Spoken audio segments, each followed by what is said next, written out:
Two guys in the NFL who you are not expecting me to talk about, plus an NBA draft prospect and one of the most exciting young stars in the league. This is The Forecast.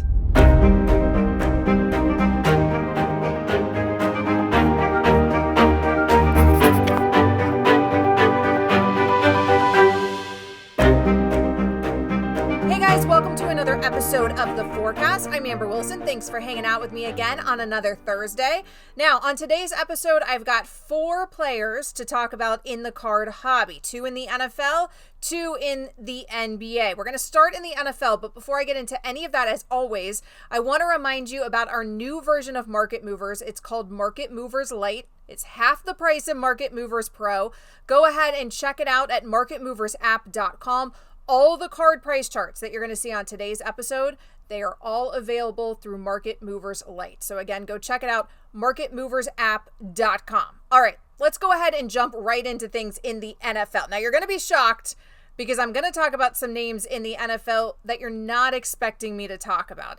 And that doesn't necessarily mean that I think that they're great or necessarily guys who I think are going to skyrocket in the hobby. I just think that they're worth a mention here because they are playing the most important position in the league, and that, of course, is quarterback. So let's go ahead and talk about Daniel Jones from the New York Giants. Now, I don't know what the hell to do with Daniel Jones, if I'm being honest with you. I don't know if he's good. I don't know if he's bad. It depends what play you ask me, not just what game you ask me. It is play to play with the Daniel Jones experience. The first word probably that comes to mind for most people concerning Daniel Jones is mediocre, but he's also spent a lot of time on his back because he gets sacked. Now, so far in the league, of course, he's demonstrated that he's not elite. If he was elite, we would already know it at this point, but is he bad? So then does that make him middle of the road? He certainly has moments if you watch Giants games. Through 9 games, he's averaged just over 200 yards per game, 8 touchdowns, 9 interceptions. The only quarterback who's been sacked more than him is Carson Wentz, who, of course, also rough season out of him. It's really hard to do your job as a quarterback if you're laying on your back the majority of the time. So again, is Daniel Jones bad? Is that O-line bad? It's hard to know what to make out of Daniel Jones. He's led the New York Giants to a 2-7 record. Heading into the season, there was some enthusiasm around his card. So that's why I want to talk about Daniel Jones here, simply because of the fact that he was a high draft pick. He owned a starting job for an NFL team. It's what makes him interesting to me. We are talking about a guy starting as a quarterback in the number 1 market in the country. Now, once the season began, of course, things started to go downhill in terms of the hobby regarding Daniel Jones's cards. Here is the chart of his flagship rookie card, the 2019 Prism PSA 10. Now, game 1 of the Giants season was September 14th, and his prices have been tanking ever since September 14th.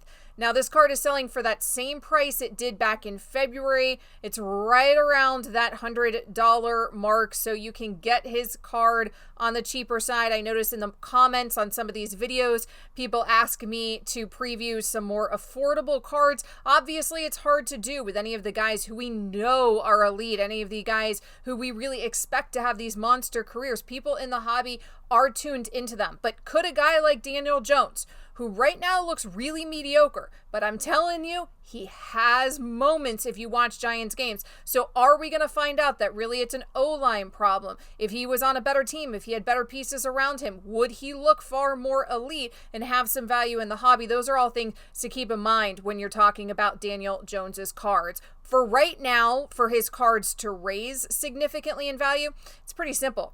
He's got to put up some monster games here, and he needs to throw for over 300 yards. I told you he's averaging about 200 yards. He needs to, of course, throw a lot more touchdowns. Sunday, the Giants, they take on the Eagles, and while the actual game might be close, the Eagles have a stout pass defense that gives up the 4th fewest passing yards per game. So that's not great news for Daniel Jones, at least in terms of this upcoming matchup. I think that it's going to take, frankly, more than a few monster games for me to really know what the Giants have in Daniel Jones, but he's somebody who is not talked about in NFL circles or in the hobby much, and he just interests me because I don't know what to make of him. So let me know in the comments what you guys make of him. Of course, you guys can also reach out to me and follow me on social media, AmberW790 on Twitter and on Instagram. I hate Facebook. I'm on it, but I hate Facebook. Teddy Bridgewater, another quarterback starting in the NFL. He, of course, is starting for the Carolina Panthers. Another guy that, frankly, I don't really know how good he is. In his first season as the Panthers' new franchise quarterback, I mean, he hasn't done bad. Over 9 games, he's on track to throw for 4,000 yards for the first time in his career. Of course, their best player is Christian McCaffrey. He has had an injury-riddled year. That does not help Teddy Bridgewater here at all to have Christian McCaffrey missing games for him. He has led the Panthers. Teddy Bridgewater has led the Panthers to a 3-6 record. That's largely, though, without Christian McCaffrey's help. After coming back from what could have been a career-ending injury, he's just 28, by the way. Teddy Bridgewater, I think we forget that about him. He's just 28 years old. So he's still got a lot of time to improve after coming back from that injury. However, despite a pretty solid season, his card prices have largely followed the same trajectory here as Daniel Jones's card prices. Here's his flagship rookie card. Let's take a look at the 2014 Topps Chrome PSA 10. Now, much of that decline that you see here is likely due to Bridgewater not exceeding expectations that were set for him. Maybe he's met them in Carolina so far, but he's not exceeding them. That's a big factor in terms of boosting card prices. This Sunday, the Panthers take on Tom Brady and the Buccaneers. Christian McCaffrey is reportedly day-to-day with a shoulder injury suffered last week. His status, of course, is going to affect how Bridgewater performs. Thankfully, the Bucs, they've got a very solid run defense, but not so solid in terms of their pass defense. They are a middle-of-the-pack pass defense kind of team. If Bridgewater could put up an outstanding performance, if he could beat Tom Brady's the GOAT, although he didn't look like it against Drew Brees last weekend and that Saints defense. But if he could beat the GOAT, then maybe it'll make some headlines in terms of his card prices, and you'll see a little boost coming off that game. I want to remind you guys, if you haven't done so already, to hit the bell icon right here. Subscribe to the channel. So easy, so quick, simple, free. Do it, please. We really appreciate your support. All right, let's change gears a little bit. I want to talk NBA. You've got the NBA draft right around the corner. So let's talk about James Weisman. Now, James Weisman is projected in a lot of mock drafts to go 3rd, maybe 2nd overall. A lot of people are tuned in to James Weisman.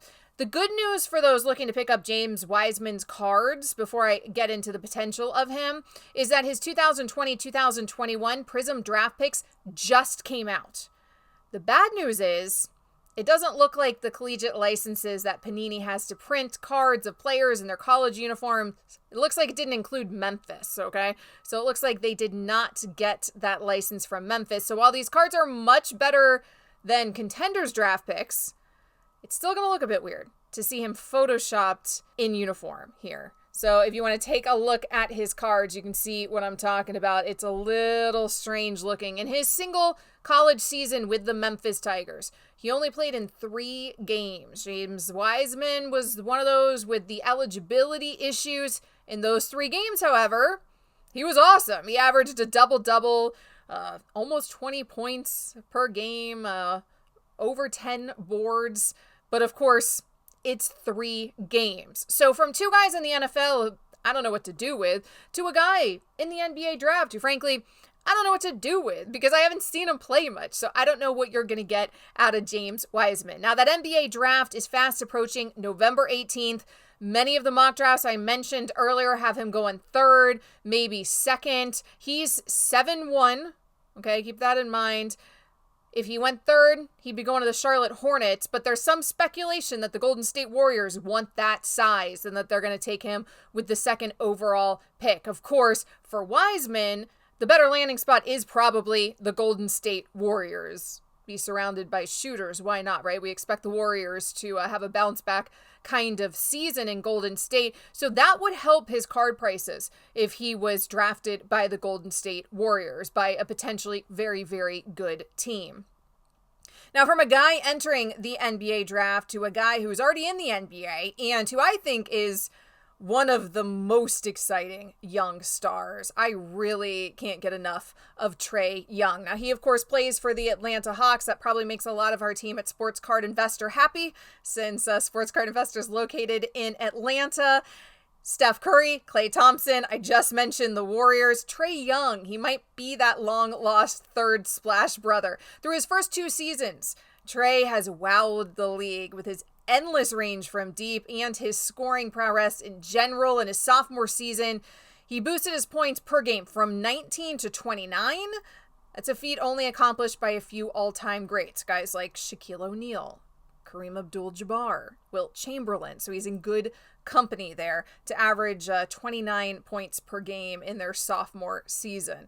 When it comes to his cards, Trae Young will essentially be joined at the hip to Luka Doncic, because so far they're the 2 superstars to emerge from that 2018 draft class. So let's look at that chart for both Luka and Trae's 2018 Prism PSA 10 rookie cards. And you can see that they followed nearly the exact same trend, and we're starting to see a slight uptick now that the NBA season is a month and a half away.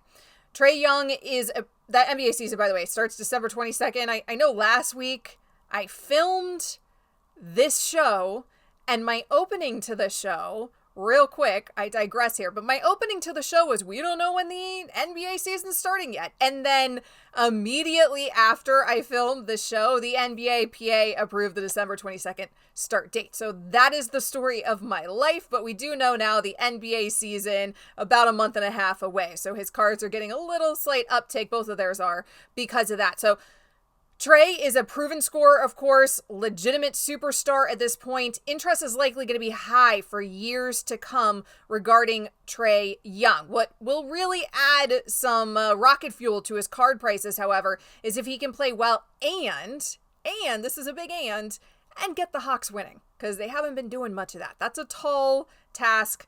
Sorry, SCI team. He'll need to improve his defense to do that. Of course, that is something that we see often in the league, where these guys, they come into the league, they're young stars, but they need to work on defense even when they have the shooting down. Some of these shooters, it seems easier for them to do the shooting, and then they learn how to play defense after the fact. So I still feel like he could turn into an elite defender.